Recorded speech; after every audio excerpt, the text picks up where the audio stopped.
শবে কদরের রাতের নামাজের নিয়ম কি?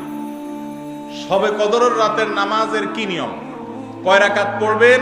প্রথম রাকাতে কোন সূরা পড়বেন, কতবার পড়বেন? দ্বিতীয় রাকাতে কোন সূরা পড়বেন, কত রাকাত পড়বেন? জানা আছে তো আপনাদের? জানা নাই? একজনও জানেন না? ইন্না লিল্লাহি ওয়া ইন্না ইলাইহি রাজিউন। হাজার হাজার মানুষের বিশাল সমাবেশ, আপনারা একজনের শবে কদর নামাজের নিয়ম জানেন না? এটা তো খুব খারাপ কথা ভাই, নিয়ম তো জানতে হবে। আচ্ছা আমি বলে দিচ্ছি, শবে কদরের নামাজের নিয়ম হলো অন্য যে কোনো নামাজ যেভাবে পড়েন শবে কদরের নামাজও একইভাবে পড়বেন। এই হলো শবে কদরের নামাজের নিয়ম।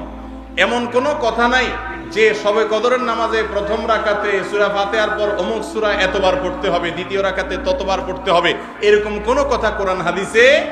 এগুলা মন গড়া বিভিন্ন সিস্টেম, বিভিন্ন পদ্ধতির কথা, বিভিন্ন আপনার বাজারে নামাজ শিক্ষার বই নামে অনেক বই আছে, সব বই না, কিছু কিছু বই আছে, এসব বইতে শবে কদরের নামাজ এত রাকাত, প্রথম রাকাতের এই নিয়ম, দ্বিতীয় রাকাতের ওই নিয়ম, এরকম বিভিন্ন কথা বলা আছে। এগুলো সব ভিত্তিহীন, মন গড়া, এগুলো কোরআন হাদিসে নাই। কোরআন হাদিসে লাইলাতুল কদরে অন্য রাতের মতো আপনি নামাজ পড়বেন, একটু লম্বা সময় নিয়ে পড়বেন।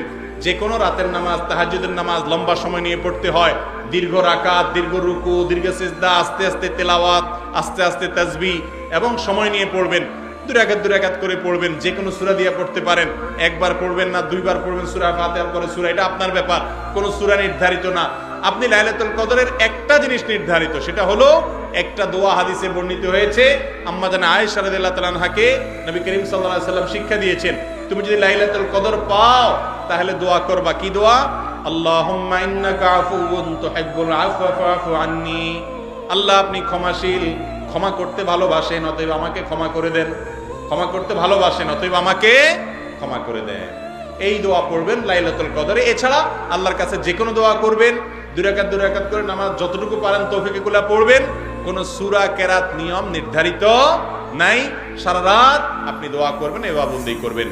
আর এই শবে কদর পাওয়ার জন্য, শবে কদরের ইবাদতের আশায় রমজানের শেষ রাতে, শেষ 10 রাতের সবগুলোতে, বিশেষ করে বেজড়গুলোতে বেশি বেশি করে করবেন। শুধু 27 তারিখকেই করবেন, অন্যগুলোতে ঘুমাবেন। এটা সুন্নাহ সম্মত লাইলাতুল কদরের তালাশ নয়।